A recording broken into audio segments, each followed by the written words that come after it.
ठीक है। उसके बाद आपके पास आ जाता है कि टेक्निक्स का भी मैंने बता दिया, आप स्लाइड से कर लें, जिधर से भी आपने किया वहाँ से कर लें, ठीक है। और इसके पास पेपर्स आपने ज़रूर देख लेने हैं। उसके बाद कुछ न्यूक्लिक एसिड वगैरह की का टॉपिक है, ठीक है, वो भी आप सत्या से अगर देखना चाहते हैं तो देख लें, वो इतना इंपॉर्टेंट नहीं है। आप पास पेपर्स कर लें, RNA DNA में डिफरेंसेस याद कर लें, ठीक है, तो वो आपका हो जाएगा, ठीक है। उसके बाद आप ये एक दिन में आपका हो जाएगा इंशाल्लाह ताला, ठीक है। 3 to 4 आवर में भी हो सकता है, आपके दोनों चैप्टर्स हो सकते हैं, 5 आवर्स में भी हो सकते हैं। मतलब आप अगर डेली पढ़ रहे हैं 5 आवर्स तो यू कैन डू इट, और आपको पढ़ना पड़ेगा 5 आवर्स, ठीक है।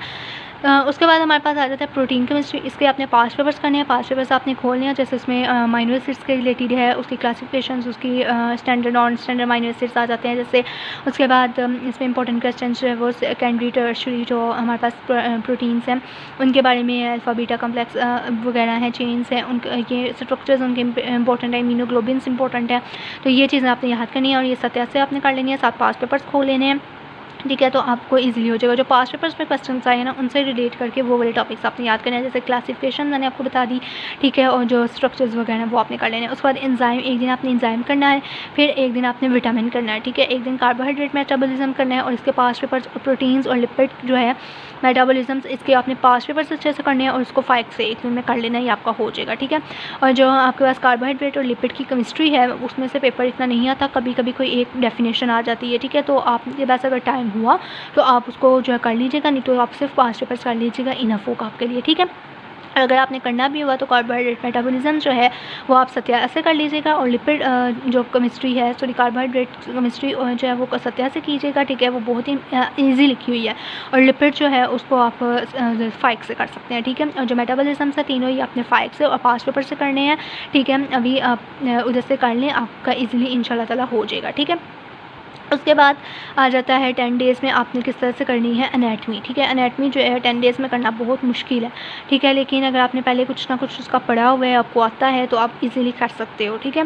तो किस तरह से करनी है, इसको आपने के 2 दिन एमडी को देने हैं। अब देखें जो स्पेशल एमडी है उसमें आपकी ईयर की डेवलपमेंट है, आई की जो है वो मोस्टली कभी उसमें से पेपर नहीं आया, ठीक है। ईयर जो है उसमें से मिडल ईयर में से ही आ जाता होता है, ठीक है। तो मिडल ईयर जो है वो आपको अच्छे से आना चाहिए शेड्यूल पे। अगर आप देखें इसकी जो शॉर्ट बुक है एमडी की, उसमें इसका 1 से 2 पेज हैं ईयर की डेवलपमेंट के, वो आपने अच्छे से याद कर लेने हैं, इनफ होगी। उसके बाद आपने चैप्टर नंबर 17 जो है वो आपने ओरल इसमें कर लिया था, ओरल बायोलॉजी में चैप्टर 17, ठीक है, तो उधर से आपका हो जाएगा। दैन आपके वीक्स ले जाते हैं, वो आप चाहे शेड्यूल से कर लें, चाहे आपने जिसे से पहले याद किए हुए हैं, एक दिन आप सारे वीक्स याद कर लें, और एक दिन आप ये जो एमडीयू का चैप्टर नंबर 17 है उसको रिवाइज़ कर लें, 8 चीज़ सारी रिवाइज़ कर लें, डेवलपमेंट टंग की, फेस की डेवलपमेंट जो है वो याद कर लें, ठीक है। तो आपका मतलब 2 दिन में एमडीयू हो जाती है, ईजिली हो जाती है, ठीक है। उसके बाद 3 वीक्स तक जो है एमडीयू का आपका सिलेबस है, ठीक है। और जो IOSA के कॉलेज वाले भी 3 वीक्स तक ही देते हैं, ज़्यादा आगे से नहीं देते। और टेराटोजेंस जो है वो आपने याद कर लेने एक्स्ट्रा जो इसमें आ जाती हैं। और वैसे आपको जो फीटल पीरियड है उसका थोड़ा सा पता होना चाहिए, प्लेसेंटा वगैरह का, उसका फंक्शंस का, लेकिन प्रॉफ में कभी आया नहीं क्योंकि वो आपका सिलेबस नहीं है, ठीक है। लेकिन कॉलेज वाले दे देते हैं प्लेसेंटा, क्योंकि वो हर टीचर का, ऑलमोस्ट MBBS के टीचर्स का फेवरेट होता है, तो वो आपने एक दफ़ा बस गो थ्रू कर लेना कि अगर आ जाए तो आप कर सकें उसको।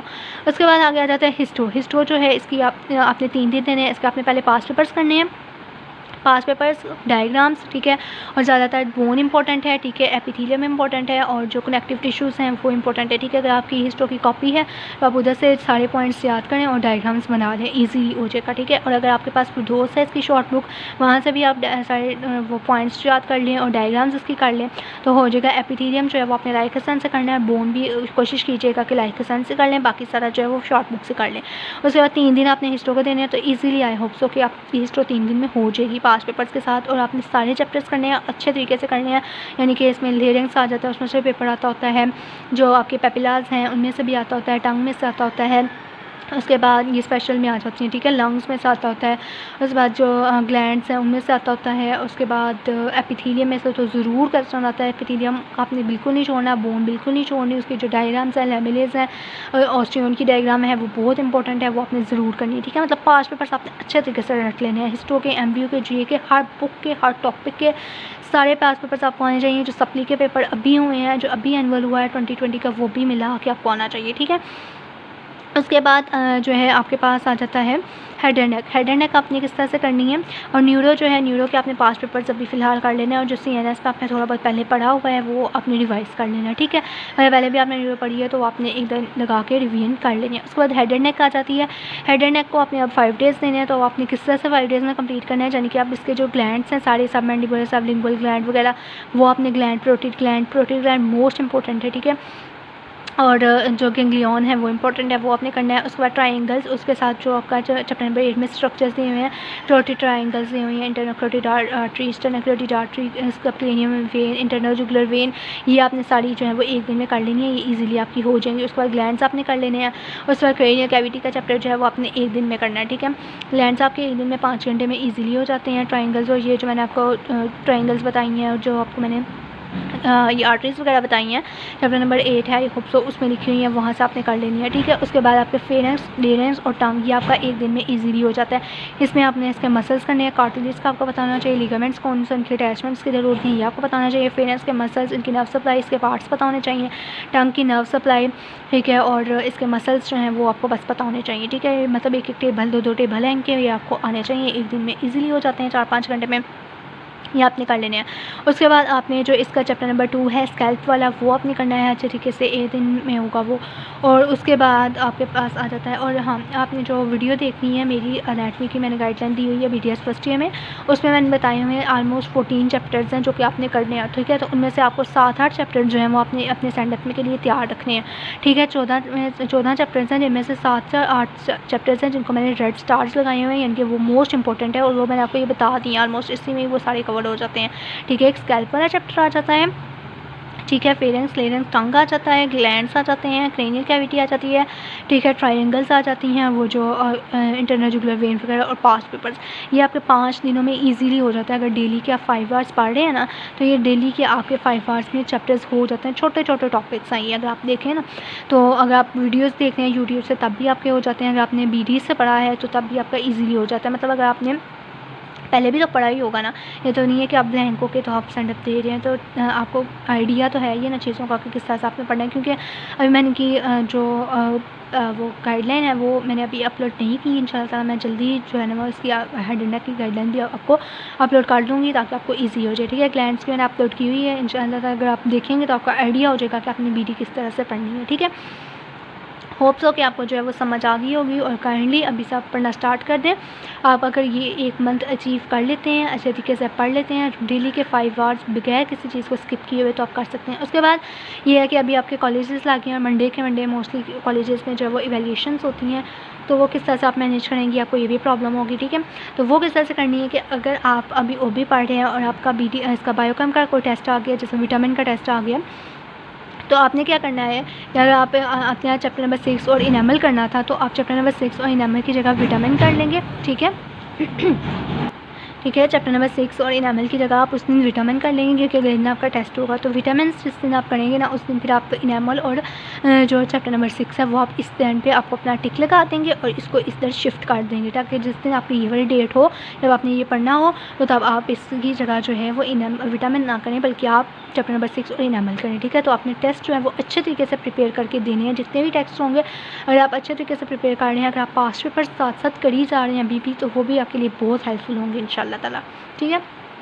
होप कि आपको वीडियो जो है वो अच्छी लगी होगी, अच्छी लगी तो लाइक करें, सब्सक्राइब करें, शेयर करें और दुआ में याद रखें। और आपको कोई भी क्यूरी है तो आप पूछ सकते हैं, ठीक है, और कमेंट सेक्शन में आप पूछ सकते हैं।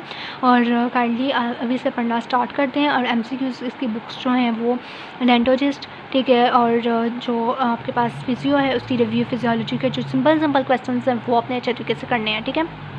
यानी कि थ्योरेटिकल जो है या ग्राफ वाले क्लिनिकल वो इतनी डिटेल में आप ना करें, आप बल्कि जो सिंपल क्वेश्चंस हैं एटलीस्ट वो अच्छे तरीके से करें। और डेंटोलॉजिस्ट में जो है बायोकेमिस्ट्री, फिजियो, सब एनाटमी, इन सब के MCQs भी अवेलेबल हैं, ठीक है। तो आप वो MCQs भी प्रैक्टिस के लिए कर लें, ठीक है।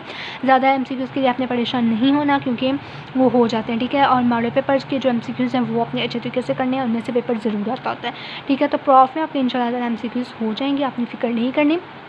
कॉलेज के इसके टेस्ट की फ़िक्र इसलिए नहीं करनी एमसीक्यूज़ की, क्योंकि उसमें मोस्टली एमबीबीएस के टीचर्स पढ़ा रहे होते हैं और वो उस टाइप के क्वेश्चन दे देते हैं जो एमबीबीएस के लिए इंपॉर्टेंट होते हैं। ठीक है, आपने कोशिश करनी है कि आपके एससीक्यूज़ में से मार्क्स बिल्कुल डिटेक्ट ना हो। ठीक है, आप एससीक्यूज़ की अगर अच्छे से प्रिपरेशन की है तो आप ईजिली पास हो सकते हो। अगर आपने पास पेपर्स अच्छे तरीके से किए हैं याद, और आपने उसके बाद जो मैंने आपको इंपॉर्टेंट टॉपिक्स बताए हैं, इंपॉर्टेंट चैप्टर्स बताए हैं जिनको आपने पहले करना है वो आपने करना है। ठीक है, जब आपने फिजिक्स स्टार्ट करनी है तो पहले आपने ब्लड करना है, फिर नवर मसल, फिर रेस्पिरेशन, क्योंकि इनमें से 2-2 क्वेश्चन आने हैं। ठीक है, सीवीएस में से 2 क्वेश्चन आने हैं, सेल में से बाकी में से 1-1 क्वेश्चन आना है। ठीक है, सीएनएस में से 3 क्वेश्चन आने हैं। इसके आपने पास्ट पेपर्स अच्छे तरीके से रट लेने हैं।